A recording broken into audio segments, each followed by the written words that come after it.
J'ai connu Crispin à l'église ASEM, à l'époque des docteurs. Il était responsable de l'Écodim. On l'appelait Pipé. Mais nous étions à l'intercession, nous étions à la modération. Et Dieu voulant que le docteur soit parti, et le pasteur Crispin a pris les battements des commandements de l'église ASEM. Ça fait 10 ans qu'il est à la commande comme représentant légal de l'église ASEM. D'abord, ce qui m'a retenu dans l'ASEM, c'est par rapport à la vision du docteur Ngoï. C'est lui que nous avons écouté le message. Il avait reçu le message authentique à cette époque. Et nous avons crié à ce message. Et ce message qui nous a transformés, qui a renouvelé notre intelligence, que nous avons appelé le message de l'homme intérieur. Et Dieu a fait sa volonté. L'homme de Dieu que j'appelle le docteur Ngoï est parti. Et le pasteur Crispin, comme je disais tantôt, a pris les bâtons des commandements. Nous sommes restés avec lui. Nous avons cette grâce. Parce que déjà, à l'époque du docteur Ngoï, Dieu m'avait révélé à travers, je ne parle encore de notre bien-aimé qui est parti, le frère Angosolo Claude, paix à son âme. Il nous a déjà révélé, Dieu lui avait parlé que le pasteur Crispin, c'est lui qui prendra le relève des docteurs Ngoï. Nous, on avait écrit déjà au message à cette époque, l'apôtre était encore vivant. Et nous avons eu la conviction, nous avons crié à l'authenticité de cette prophétie que l'homme de Dieu, le pasteur Crispin, restera après la mort du docteur Ngoï. Je ouvre encore une autre parenthèse, parce que c'est le frère Claude Angosolo qui avait vu la révélation de cette adresse que nous sommes aujourd'hui. Nous avons crié au l'homme de Dieu, le docteur Ngoï, et son successeur, le pasteur Crispin. Nous sommes avec lui, ça fait 10 ans. Et si nous demeurons, parce qu'il a gardé la sainte doctrine. Il est dans l'évangile pire et authentique. Et notre foi est fondée sur cet évangile qu'il continue, comme le docteur Ngoï. C'est ça qui nous a fait retenir auprès d'abord, c'est le message. Qu'il a gardé l'authenticité du message du docteur Ngoï.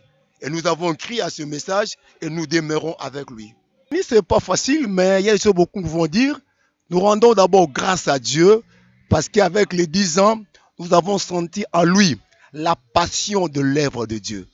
La passion de l'œuvre de Dieu. Il aime l'œuvre de Dieu. Et nous avons vu l'authenticité de son appel se manifester dans son ministère.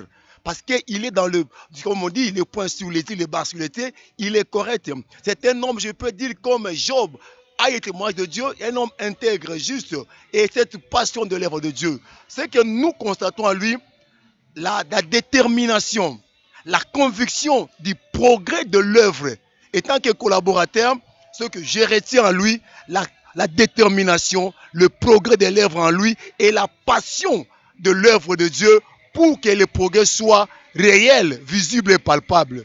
Je pourrais dire aussi que ce ministère se manifeste maintenant.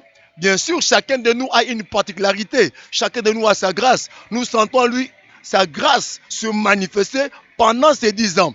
Je disais tantôt la détermination, la passion de l'œuvre anime le pasteur Crispin pour que l'œuvre de Dieu aille en avant.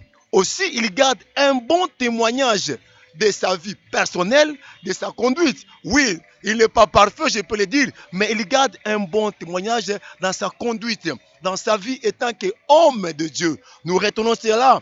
Et ce que je peux dire qu'il n'est pas faire, de garder toujours l'authenticité, de protéger l'authenticité, de ne pas se laisser être embrouillé par le vent de ce dernier temps, mais qu'il soit toujours authentique dans son évangile et dans son ministère. Ce sont des conseils que je donne. Parce que moi, je suis ancien, je l'ai vu devenu pasteur dans mes propres yeux. Je les conseille de rester deux pieds sur terre dans l'évangile pendant ces 10 ans. Et moi, j'ai tiré des leçons auprès de lui. Je disais tantôt ici la détermination. Il est déterminé pour l'avancement de l'œuvre de Dieu. Ce que je retiens lui, il est déterminé. Il a une forte passion pour le progrès de l'œuvre. Je disais, je peux dire pour l'ASEM. Aujourd'hui, l'ASEM commence encore à naître parce que l'ASEM a perdu la vitesse après la mort du docteur. Aujourd'hui, nous sommes dans l'œuvre de Dieu et nous sommes comptés parmi les églises de la ville de Kinshasa. C'est grâce à cet homme qui a une forte détermination pour le progrès de l'évangile.